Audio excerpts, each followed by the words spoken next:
جاتا ہے نا تو انسان بھول بھی تو جاتا ہے نا. تو اگر اس کا موبائل غلطی سے بھی کسی کی بیل ہو گئی تو پھر جو اس کا حال ہوتا ہے, جو اس کا رمضان المبارک سے پہلے جو جمعہ آیا تو مجھے ایک صاحب نے پرچی تھمائی, ایک نوجوان نے کہنے لگا حضرت رمضان آ گیا ہے تو ہم کچے نمازیوں نے بھی اب مسجد میں آنا ہے, تو ذرا پکے نمازیوں سے گزارش کیجیے گا کہ کچوں کو بھی تھوڑی جگہ دے دیں. یہ ہمیں گھورتے ہیں, کہتے ہیں آ گئے ہیں مہینے بھر کے نمازی, تو گھورے نہیں آپ, جو آیا ہے ذرا اسے آنے دیں, ذرا اسے قریب کریں, اسے ذرا موقع دیں. آیا ہے نا, آئے گا تو انشاءاللہ بنے گا. حضور صلی اللہ علیہ وسلم نے پانی بہا دیا, پھر اس بدو کا ہاتھ پکڑ کے فرمایا کہ یہ مسجدیں پیشاب کے لیے نہیں ہیں, یہ غلاظت کے لیے نہیں ہے, یہ پاک جگہ ہے, یہاں سجدہ کیا جاتا ہے. وہ گھبرایا ہوا شخص, ٹوٹا ہوا آدمی, اس نے آنکھیں کھول کے حضور کا چہرہ انور دیکھا اور عرض کرنے لگا حضور مجھے خبر نہیں تھی, آج کے بعد میں احتیاط بھی کروں گا اور مسجد کا ادب بھی کروں گا. تھوڑا سا زمین پہ چل کے, زمین پہ چلنے والوں کے دکھوں کو سمجھنا چاہیے. نیچے اتر کر جو آدمی ہوا میں وقت گزارتا ہو اور زمین پر چلنے والوں کے بارے میں تبصرہ کرتا ہو, اس کے لیے ذرا مشکل ہو جاتا ہے. زمین پہ اتر کر لوگوں کی تربیت کا ماحول بنانا, ایسے لوگوں کے ساتھ جو بالکل دور ہیں انہیں قریب لانے کی کوشش کرنا, ان پر تھوڑی سی محنت کرنا, تھوڑی سی ان پر جد و جہد کرنا. اور مجموع کا اور اجتماعات کا شوق تو آج ہوا ہے نا.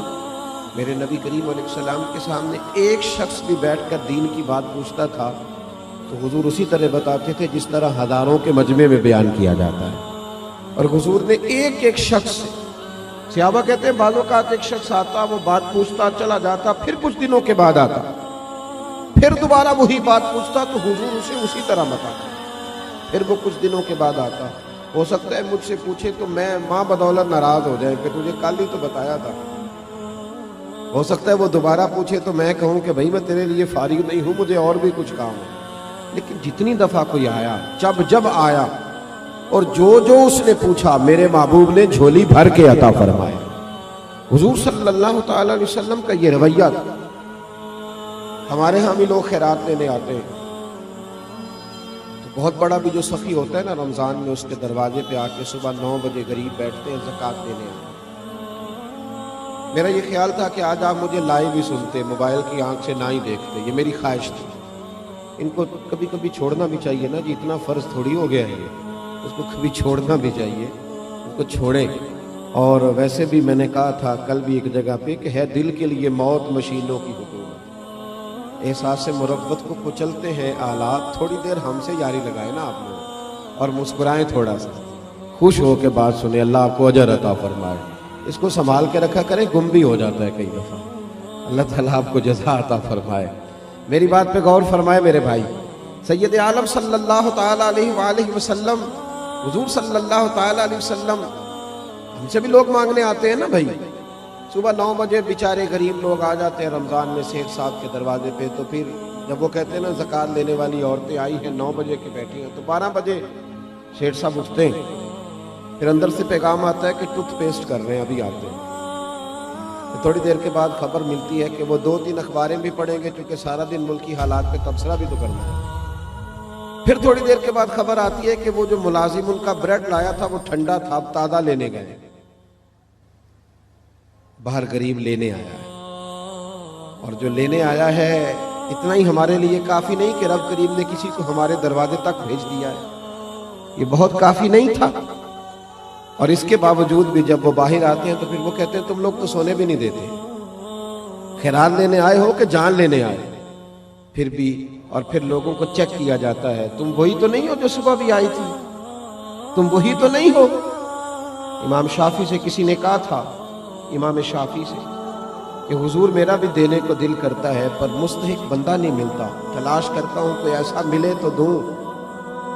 آپ مسکرائے. تو اس نے کہا حضور مسکرائے کیوں ہیں؟ تو آپ فرمانے لگے تو بتا جو اللہ نے تجھے دیا ہے تو اس کا مستحق تھا, مجھے تو بھی مستحق نہیں لگتا.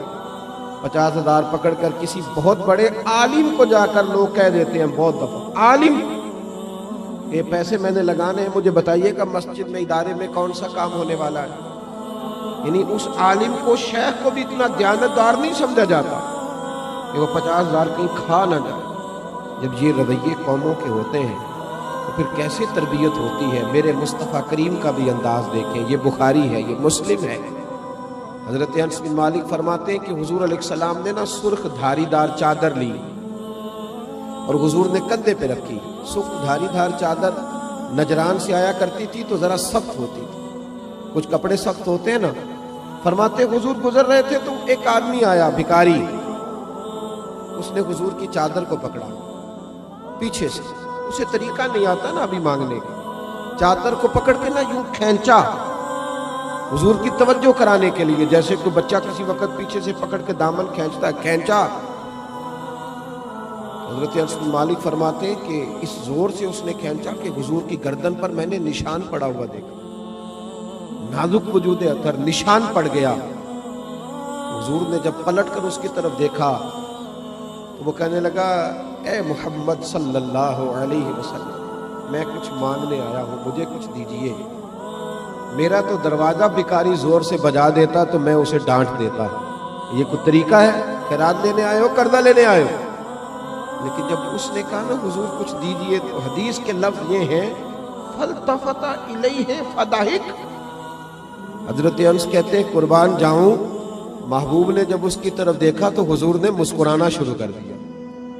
یہ بڑا مشکل کام ہے کہ کوئی گلے میں چادر ڈال کے کھینچے اور انسان مسکرائے، لیکن بریلی کے امام فرماتے ہیں جس کے گچھے سے لچھے جڑے نور کے، ان ستاروں کی نزہت پہ لاکھوں سلام، ان کے خطبے کی ہیبت پہ بے حد درود، اور ان کی باتوں کی لذت پہ لاکھوں سلام، اور جس کی تسکین سے روتے ہوئے ہنس پڑے، جس کی تسکین سے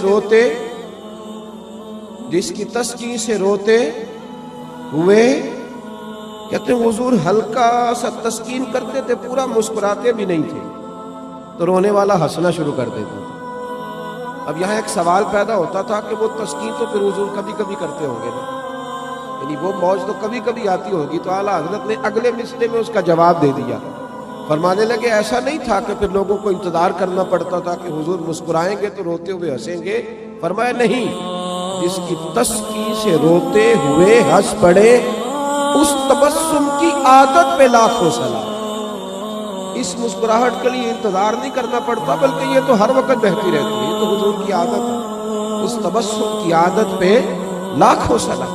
فَالْتَفَتَ إِلَيْهِ فَضَحِكَ، حضور نے توجہ فرمائی تو مسکرائے۔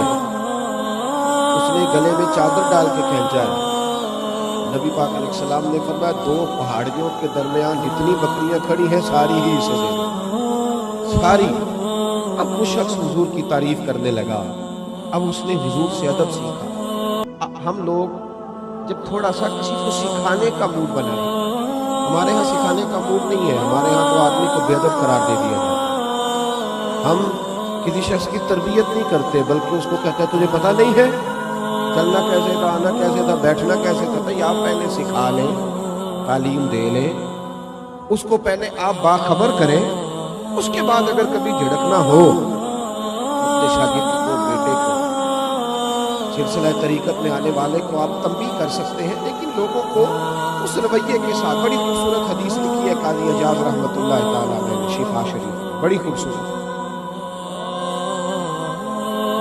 فرماتے ہیں کہ ایک بدو نا حضور کی بارگاہ میں کچھ لینے آ گیا، خیرات لینے۔ رات کا وقت تھا کہ حضور صلی اللہ علیہ وسلم نے کچھ عطا کیا۔ جب اس نے حضور نے کچھ دیا نا تو اس نے بڑی سخت بات، حضور نے کچھ دیا تو کہنے لگا کہ یا رسول اللہ صلی اللہ علیہ وسلم میں نے تو بڑی تعریف سنی، معاذ اللہ ثم معاذ اللہ، نقل کفر نہ باشد۔ کہنے لگا میں نے تو بڑی تعریف سنی کہ آپ نے تو کچھ بھی نہیں دیا، حالانکہ حضور تو جس کو ایک قطرہ عطا کرے اس کی تو نسلوں کی بھوک بھی ختم ہو جائے۔